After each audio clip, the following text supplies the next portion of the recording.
All right, good afternoon, everybody.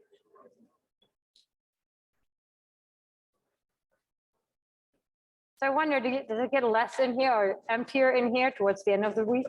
Or is it just me? Friday afternoons are especially bad, which I totally understand. All right, either way, there's always the option of, listening to it on Zoom or working through it yourself, whatever works really. I forgot to put the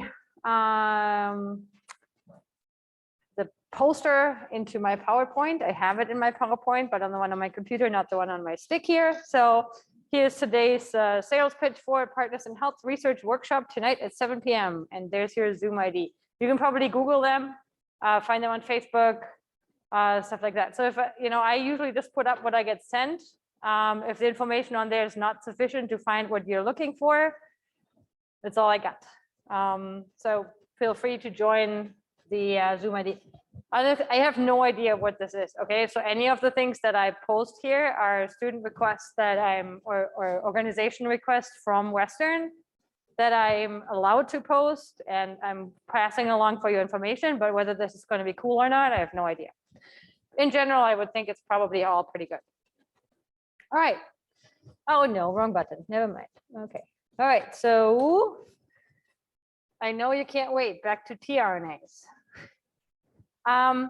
This is the last slide. I think we stopped, right? Is that we stopped at tRNAs last time? Okay, because I have the two sections, so I just want to make sure I'm in the right section. So tRNAs, as I mentioned last time, have this cloverleaf two-dimensional structure, which then folds into a three-dimensional L-shaped structure. The important parts of the tRNA are the 3' end here. Okay, every part of the tRNA is important, obviously, okay? But the ones that are most relevant for us here are the CCA end that has the amino acid attached to it once it's charged with an amino acid, and the anticodon down here. The other structures, the other bases here, they're important too because they help in forming the shape of the tRNA, contributing to its stability, and also help in its recognition by the synthetases. I got a question before in the chat. Why is it the CCA end? If you read it from here, it looks like it's an ACC end. It's not. We always read 5' to 3'. So it's 5' starting here, going along here, you end here, CCA end. That's why it's called the CCA end. Now, when we talk about tRNAs and translation, the 5' and 3' is really important, and you really have to pay attention to it. Because we'll now start talking about how a 5' to 3' mRNA gets read by a tRNA, and how the base pairing, base pairing always works reverse complement. So why one side has to be 5' to 3' this way, the other one has to be that way. So pay close attention to what the codons are, what the anticodons are, how they're read. Okay, it's once you get used to it and you wrap your head around it, it's not that hard, but it's something you just have to remember. So always remember, we write it 5' to 3'. But it doesn't mean that it's how it's depicted, okay? Okay, so even though it may be like, oh, we read top to bottom, it should be ACC, no, it's actually the CCA end. That's the name for this end. Okay, so where we left off, and I briefly mentioned Wobble last time, and I'll explain how Wobble works this time. I will not explain it in super depth, okay? Because Wobble can get really complicated. There's many papers about wobbling out there. But in general, I'll just explain the general concepts of Wobble. Okay, so you remember we have 61 codons that code for amino acids, for 20 amino acids. We have 3 stop codons, making a total of 64 codons. Many organisms have fewer than 45 different tRNAs. So they have fewer tRNAs than there are codons. The question is, if a 3-base tRNA anticodon is supposed to read out a 3-base codon, how does that work if we don't have enough tRNAs? Now, when we say most organisms, that is debatable. Bacteria often have fewer than 61 will require some sort of mechanism to deal with the lack of specificity or the lack of matches in tRNAs. Humans have over 270 tRNAs. Okay, so not every organism is so restricted, but bacteria are. So there has to be a mechanism that allows the fewer tRNAs to read the codons that are there. And that is the so-called wobble mechanism. So for some tRNAs, they can base pair with more than one anticodon, and I'll show you how that works. So here we have the example here is tRNA Phe. There are 2 codons. This is just from the genetic code table we had before. 2 codons for Phe, but in the organism we're looking at, there's only one codon, one tRNA for Phe. Okay, so we know from experiments, whatever, we know there's only one, but it reads those 2 different codons. And the question is, how does that work with base pairing? So here's your tRNA. This is the anticodon of your tRNA. You can see here, now this is where I mentioned it's important to look at 5' to 3'. You can see here, the mRNA here is written the other way around, okay? So it's 5' to 3' in this direction, so it can base pair with the tRNA written 5' to 3' in this direction. Okay, so always just pay attention to it so that you know. So, you know, in an exam, however I write it is how you're going to have to deal with it. Okay, so if I write it this way around or that way around, you're going to have to adjust how you solve your questions. So really try to understand this.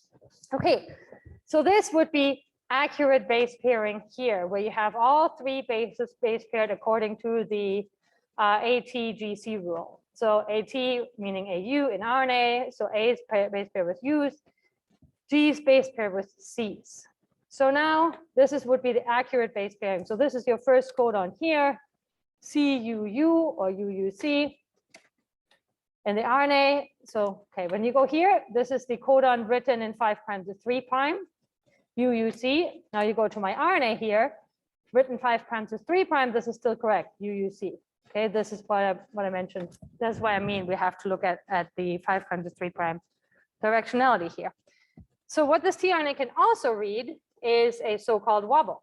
It can read that this position here, the 3rd position in the codon, can be read by the same tRNA because it doesn't require accurate binding here. So the first 2 positions of the codon in the mRNA have to be properly bound. So the first 2 positions, 5' to 3', are U and U.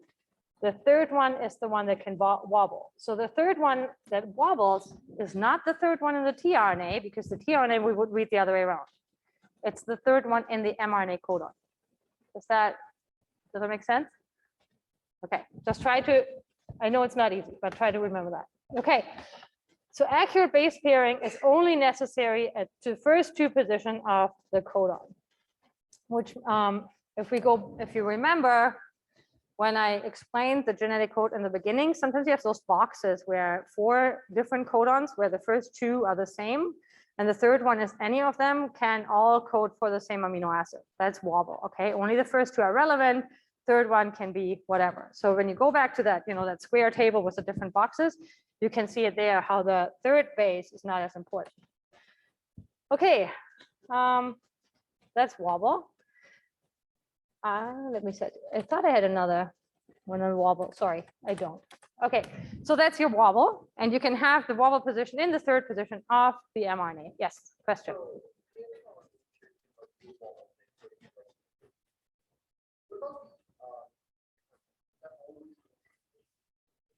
The 3' end is always CCA. So the CCA is required for the enzyme charging the tRNA. Some tRNAs don't have a CCA end in the when they encode it in the genome, then there's a special enzyme that adds the CCA end. You have to have a CCA end for a functional tRNA. So yes, it has to be CCA end. So now this is not true for all tRNAs. So some tRNAs cannot be wobbled, okay? Because sometimes if you look at those boxes, you only have, remember you have 1 methionine tRNA, 2 tryptophan tRNA, 2 tryptophan codons. So in that case, wobbling doesn't work. Okay, so wobbling is specific to the tRNA and synthetase and everything. Okay, now we have our tRNA. How does the amino acid get matched with the tRNA? So the chemical reaction is that we couple the CCA end, the 3' end of the tRNA, with the correct amino acid. The enzyme that does this is called an amino acid tRNA synthetase. For, let's say, histidine, this would be a histidyl tRNA synthetase, serine serial tRNA synthetase. So it's but in general, if you just remember amino acid tRNA synthetase specific for histidine, I'm also okay with this. So that's the enzyme that charges the amino acid to the tRNA. There has to be at least one of these enzymes for each amino acid. So the one that charges histidine to tRNAs cannot charge serine to tRNAs. Okay, so each amino acid has its own synthetase, but they might be able to recognize different tRNAs. So we don't have to have 61 synthetases. We only have to have at least 20 synthetases. Okay, so one for each amino acid. This is the structure of an amino acylated tRNA, where you do not need to draw out structures in the exams. I just want you to have a good look at it and know how it's bound. This is your last base, the A of the CCA end, and then we have the amino acid bound to it in the end, and that gives us an amino acyl tRNA. So there's a covalent bond here. It's really attached. It's not just associated or van der Waals, whatever binding. It's a real bond between the two components. So that makes for an amino acylated tRNA. The reaction, how this works, so you have your amino acid, and the amino acid is first activated with ATP. As you remember, ATP is kind of the currency the cell uses for just about anything, because ATP has a lot of energy stored. We release diphosphate here. And then we have the ATP bound to the amino acid, and then this gets transferred to the tRNA. So again, you do not need to remember, you don't need to be able to write this out. What you need to know is that first, the amino acid gets activated, step one, and then it gets transferred, we have an intermediate, and then it gets transferred to the tRNA. So what the energy comes from for this whole charging reaction and later for translation is this initial ATP. So once the tRNA is charged, it's ready for translation, and we don't really need extra energy after that. So the whole energy for translation comes from this charging of the amino acid to the tRNA in a high energy bond. So this is down here. This is a high energy intermediate, and this allows the cell to then make those polypeptide chains, which are then the proteins. So energy comes from ATP from the charging of the tRNA. That's your take-home message here. Okay, so why is this so hard, and why is this so important? So this is in this case now, what you have in the end is a tRNA with an anticodon specific for a 3-base codon charged with the amino acid. This is the step where the decoding happens.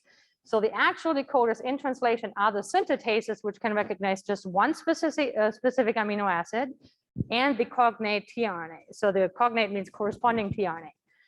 So a histidyl tRNA synthetase will only recognize histidine out of all the amino acids in the cell. Okay, so it's very specific for histidine. And it's then also specific for the tRNA. So it can distinguish the histidyl tRNA from all the other tRNAs. And only if this is correct, only then do you get accurate translation. So there's a physician at Victoria Hospital, Dr. Sue, and she works with the Amish community. And the Amish community, there's a mutation that's very common there in the histidyl tRNA synthetase. So this is the enzyme that charges histidine on the histidyl tRNA. And what happens to patients who have this mutation, and she has about 20 kids or 20 people right now in clinical trials, is, they are okay. Then at like age 3 or 4, we get deafness, blindness, and then we get seizures later, and then they die when they're about 18, 20, if they make it that far.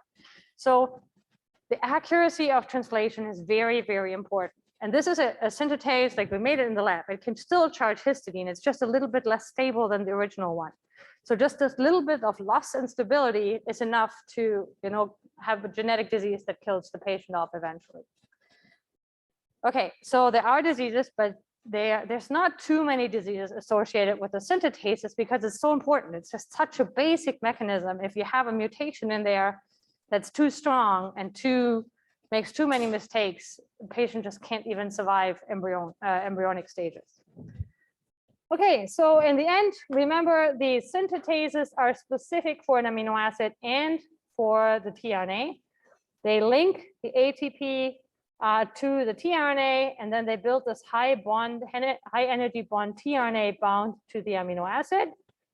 The energy from ATP is stored in this ester linkage here. And because this is so important, this whole process, many of the synthetases have their own proofreading functions. So they put the amino acid on, and before they discharge it into the media, they double check, is this the correct amino acid? Is this the correct tRNA? And if it's not, they take it back apart.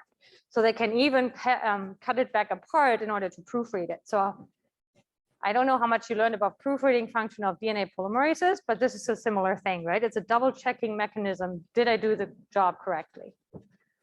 Okay, so this is the, okay, so we always like to make the enzyme really big and any tRNA really small. And I just want to show you how it looks in real life. This is the synthetase here in green with the amino acid here. And this is the tRNA. You can see that an RNA can be almost as big as a protein. So our thinking that proteins are huge and RNAs are small is not always correct. Okay, so the tRNA is just as big. What you can see here is that this synthetase recognizes this is the L-shaped structure we had before. Down here is the anticodon, and up here is your CCA end. And you can see it binds the entire tRNA. It binds the anticodon very specifically to see, because it has to recognize what tRNA it is. And one of the things that it can recognize is the anticodon. So it can match it up and make sure it's the correct tRNA, and it binds it up here where the actual chemical reaction happens. So the enzyme doesn't just have to bind up here, because it also has to see what the rest of the tRNA looks like. Okay, now we have our mRNA. We already talked about how mRNA is made, and we have our tRNA. And the thing that brings it all together and does the translation is the ribosome. So the ribosome consists of two major subunits, the small subunit and the large subunit. That's fairly easy to remember because they're also small and large. The small subunit basically has a clamp function, and the big subunit is the subunit that binds the tRNA and gets rid of the newly formed polypeptide chain. You can see it come out here. There's your new polypeptide chain. Okay, so ribosomes have two subunits each, as I just mentioned. The two subunits aren't just protein subunits. Each of the subunits consists of multiple proteins and multiple RNAs. So they have both, it's called a riboprotein. It has an RNA component and a protein component. And here you see, this is the E. coli ribosome here, has a small subunit with one RNA, and then 21 different polypeptides, so 21 different polypeptide subunits. So each polypeptide would be a small protein. So it's a big complex that gets assembled out of many different subunits with many different components. And large subunit, even worse, two RNAs and 31 protein subunits. In mammalians, because they like to be even worse, we have 33 and 49 polypeptides, and then we have an 18S RNA and 3 different RNA subunits in the large subunit. So you don't need to remember how many, you don't memorize these numbers, but please remember these are riboproteins. They're very big and they have multiple subunits. Okay, so you can't just say this is one protein doing an assay or doing a specific reaction. It's a huge complex out of RNA and protein, and each one of the subunits is required for it to be assembled properly. Okay, and then you can just see basically they assemble together all of these things into the large subunit, small subunit, and then the small and the large subunit together form this ribosome compartment. So the ribosome small and large subunit, they can dissociate fairly easily, and they do that, but the large subunit itself or the small subunit itself does not dissociate. So once you have that, it kind of sticks together in the cell until it gets degraded or gotten rid of. Okay, so here are your ribosomes, or this is a crystal structure of the ribosome. This is not one crystal structure. So this was, to get something this big crystallized, that's almost impossible. Okay, for crystal to be able to crystallize something, you have to have it super ordered, and it can't be differing between one large subunit and the other one. As soon as you have a little movement in there, you can hardly crystallize it. So these are different crystal structures that have been combined in order to make this big crystal structure. just so that if you ever go into crystallography and you expect to be able to do something like this, nah. Like even small proteins, we have lots of trouble crystallizing. So this is years and years, probably decades of work to get something like this together. But it looks really cool. Okay, so made out of RNA and proteins, don't forget that. Here again, 2 subunits. This is the 30th subunit from Thermus thermophilus without RNA and with RNA. This is the 50th subunit of a different organism. These are archaea, which were a little bit easier to crystallize, just a sec. And you can see again, it's a large complex made out of protein and RNA. Yep. We'll go over that in a sec. Okay, so now the complete model of the ribosomal ribosome with the mRNA. There's a model here. So here you see the mRNA. This is a small subunit, large subunit, and you see the different tRNAs. You see a pTRNA and an aTRNA, and we'll go over that. So the reason why I show you these structures, I really want you to remember it's big and it has RNA and protein subunits. Okay, that's I think I've said it like 12 times now, so hopefully it'll be clear now. Okay, so there's 3 different tRNA binding sites within the ribosome. There's the E site, the P site, and the A site.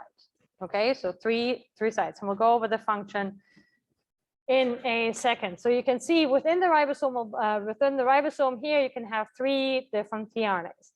So this structure is a little bit of a lie. There's actually no structure with 3 different tRNAs because usually there's only 2 tRNAs bound to the ribosome. But in general, you have those 3 different sites. Okay, so the A site is the site that, go away.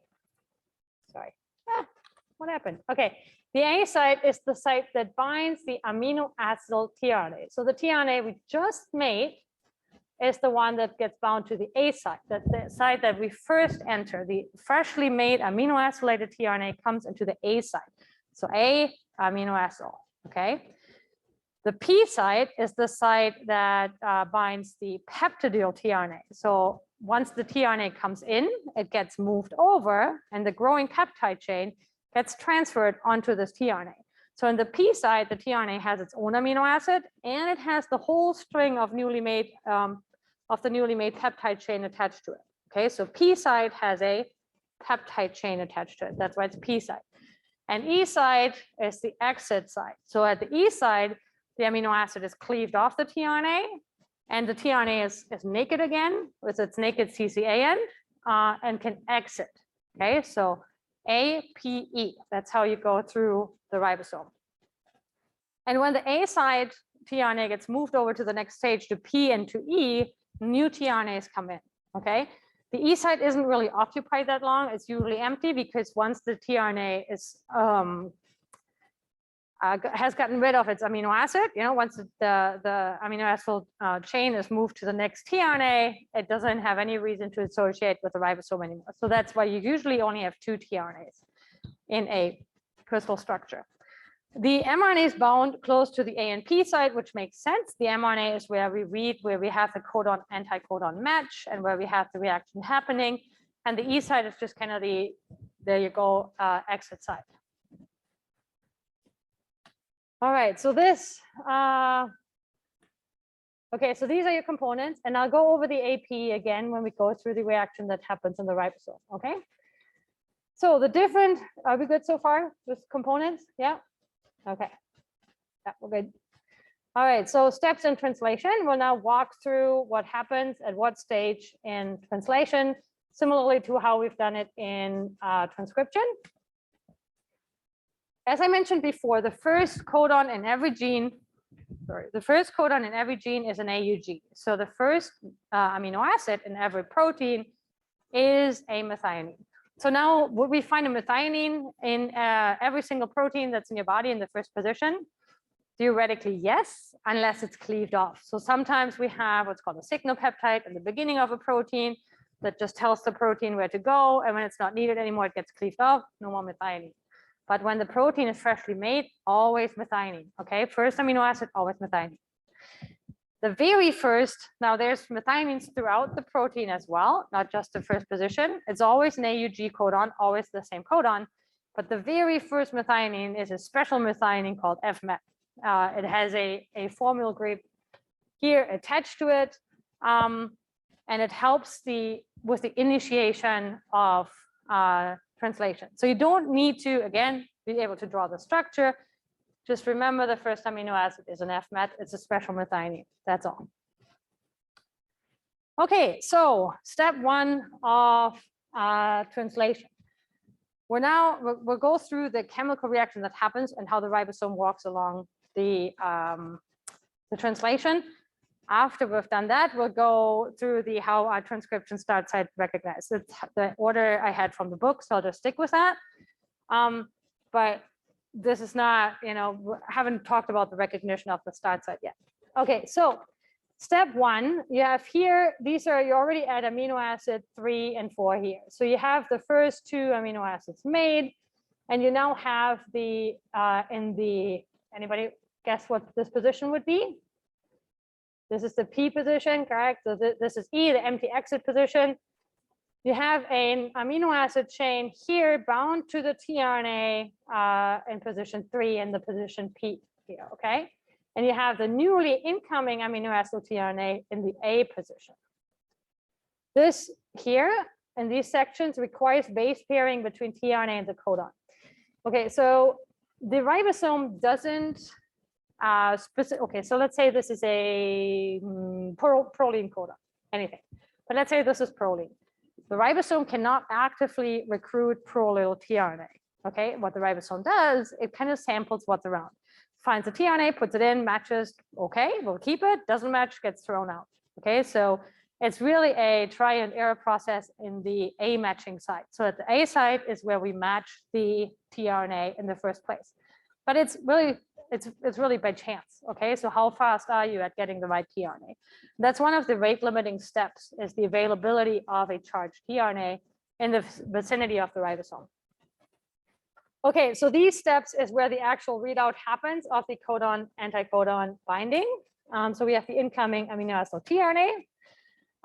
You can see here, we have here the peptide bond through number 3.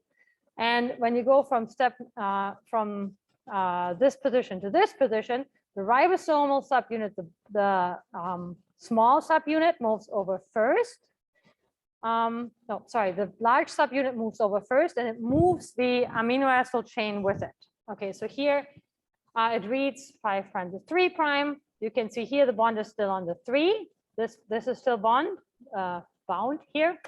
Now you can see the peptide bond is between 3 and 4, and it's attached to 4. So this one stays the same here, but this one gets flipped over to 4. Okay, so this is the movement of the large subunit to the right. Here is what makes the reaction happen. The energy from the reaction comes from this high energy bond. So there's no new ATP used at this stage. Okay, so we just use up the energy that we already have available. And after that happens, the small subunit follows, and you can see here now they all matched up again, and the empty tRNA can exit, and we get the new we get the empty tRNA can exit, the A site is empty, the A site can now be occupied by a new amino acid. Does that make sense so far? Good? Okay. So it's a peptide bond formation coupled to the conformational change in the ribosome that shifts the large subunit forward. That's the summary of that. Okay, so this is your peptidyl transferase reaction, because this is a biochemistry course I have to show you. Again, it's more of I want you to know what it looks like. I want you to be able to look it up. I won't make you draw it in the exam kind of thing. Okay, so here's the peptidyl tRNA. This is the amino acid tRNA. So here you already have several amino acids bound to it. And you can see that the NH group here attacks the CO group here. Energy comes from the release of this bond. And then we end up with an uncharged tRNA and a peptidyl tRNA that's longer. And what's important to remember is that the growing peptide chain is always bound to a tRNA. Okay, it's not that we just take off the amino acid and add it to the peptide chain. No, it's always bound to one tRNA. Is that clear? Okay, all right. Okay, so after that, we have, as I mentioned, the conformational change of the tRNAs. P goes into E and A goes into P site, and we have an open new A site for the new tRNA to come in. So, you can see they go forward.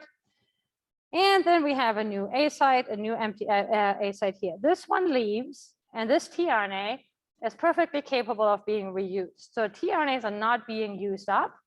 They get put back in the cytosol, and then they get charged again. So tRNAs are recycled. They're too much work to be thrown out. So there are some things in the cell that are a one-use thing. tRNAs are not one of them. So they get reused over and over and over again.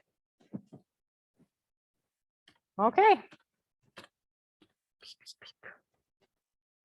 All right, good with how translation works. You guys think you can figure this out? Yep, question? Step 1, you're killing me. There.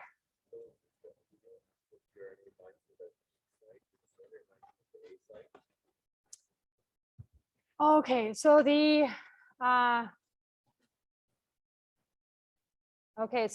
when you have the very first amino acid tRNA that comes in, I should clarify that. The very first methionine that comes in, that one binds directly to the P site. I should clarify this. Maybe I'll upload new slides if I get to it, but otherwise I'll just mention it now, and I can mention it again. So the very first methionine that comes in doesn't come in at the A site, it comes in directly at the P site.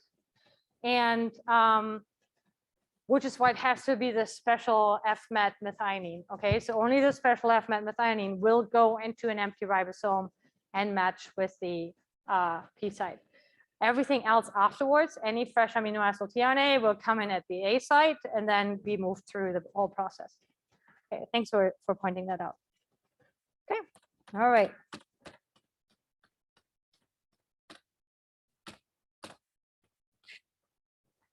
Okay, good. Now, any more questions? Okay.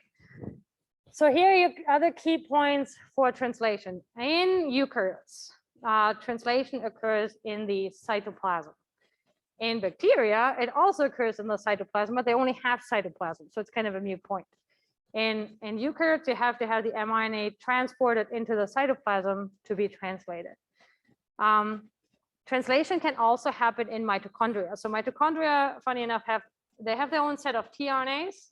Some tRNAs have to be imported, but most of them they have on their own, and they have their own ribosomes, and they do their own translation. So do chloroplasts. Okay, so that's kind of what indicates that before becoming organelles, they were possibly taken up smaller organisms that lived inside the larger organism, because they have their own mitochondria, they have their own genome too, so they can transcribe their own tRNAs in their own little mitochondrial section. Okay, but translation not in the nucleus ever. Okay, no making proteins in the nucleus. Okay, on the mRNA level, we walk around the 5' to 3' direction along the RNA, and we make a protein from N to C terminus. And I've mentioned this before, RNA 5' to 3', protein N to C. And then as also mentioned before, the mRNA is decoded one codon at a time. So 3 bases, and then we move on 3 bases, we move on 3 bases. Now you can see why a frame shift would really cause problems, right? You really only physically have space for the 3 bases. So the ribosome doesn't care what amino acid it puts in next. It just reads 3 bases at a time. So if there's an extra base, you will move your whole frame, your whole reading frame over a base, and that will cause problems in protein decoding. And again, the energy for peptide bond synthesis comes from the ATP that's being used to charge the amino acid to the tRNA. Okay, that's where this whole moving the ribosome over, all of that requires energy, and all of that comes from that one ATP that we used in the beginning. So it's pretty efficient. Okay, it's a complex reaction involving mRNA, tRNAs. The tRNAs have to be charged beforehand. There are factors that bring tRNAs to the ribosome. The ribosomes themselves are ribosomal RNA and protein complexes, and it's a very huge complex reaction. In the cell, if you ever go through the trouble of isolating RNA from a human cell, about 80% of the RNA you will find is ribosomal RNA. So a lot of the RNA that our cell has at a given time is ribosomal RNA. So if I want to do RNA sequencing, then I have to get rid of the ribosomal RNA first, because otherwise most of my sequencing reads will be ribosomal RNA, and great.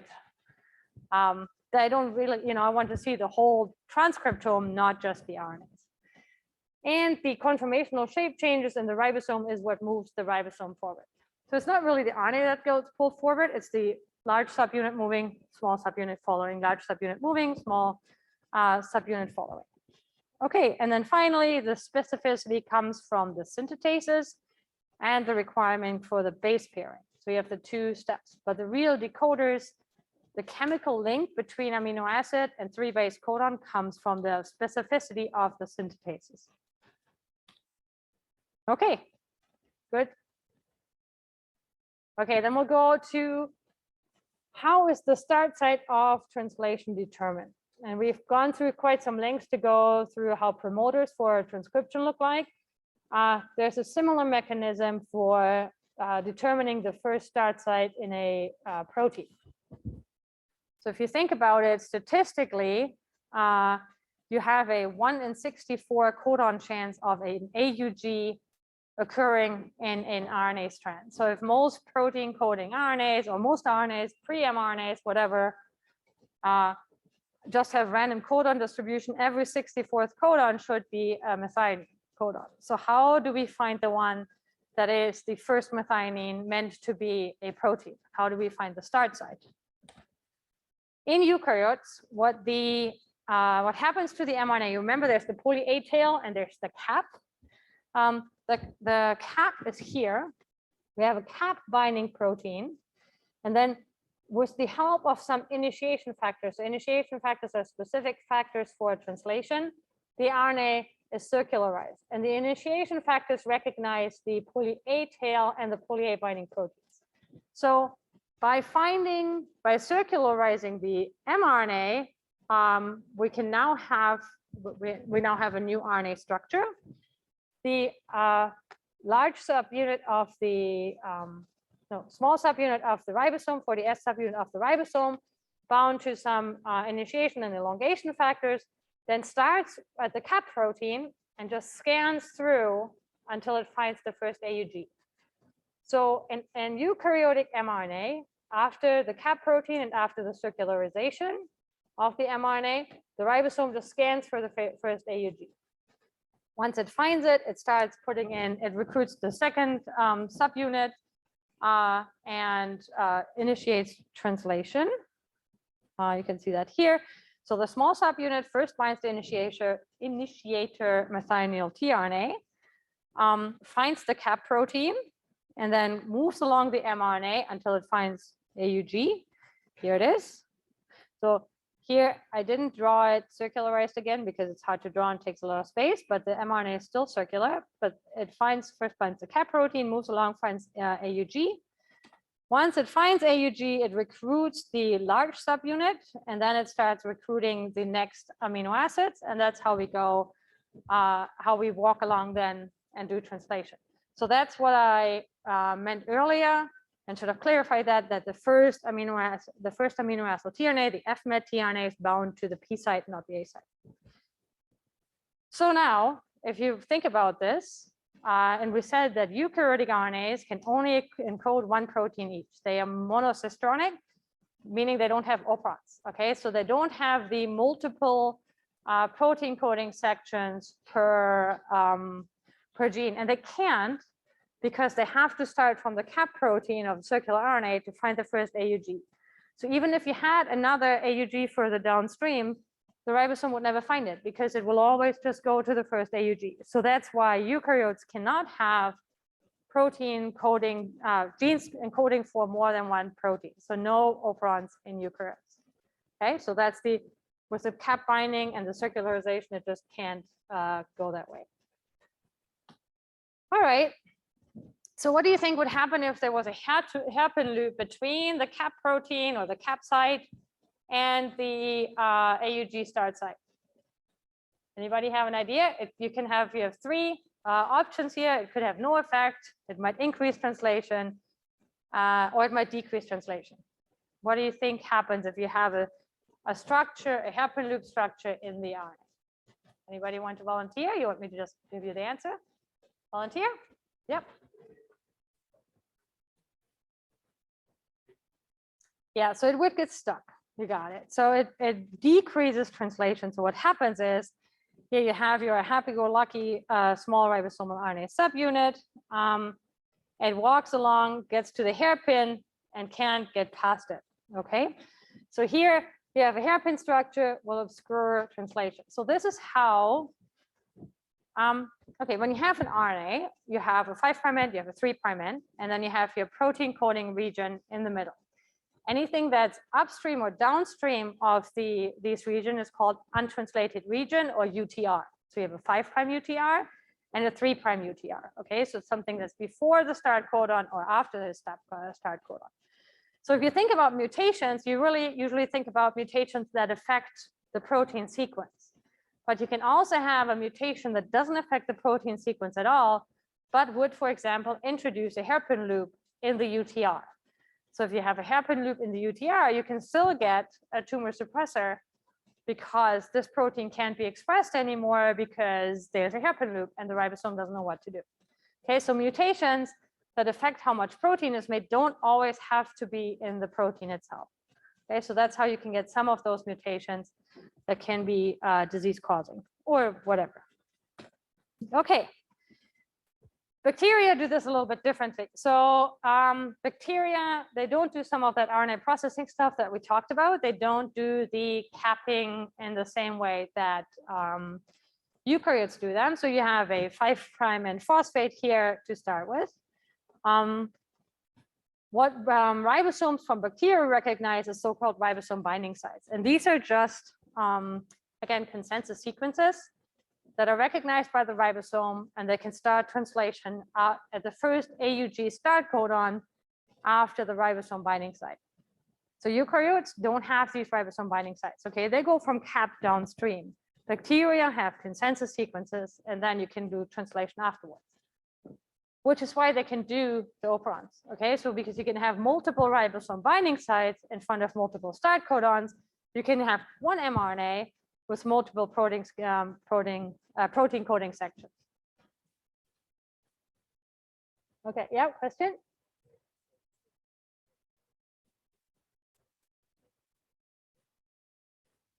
So the rRNA, I had that in the last section about eukaryotic transcription, maybe, I don't quite remember.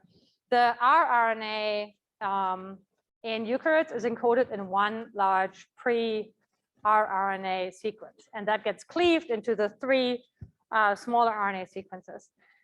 So yes, you could consider calling it an operon because, or operon, because it encodes three sections in one precursor RNA, but it's not protein coding.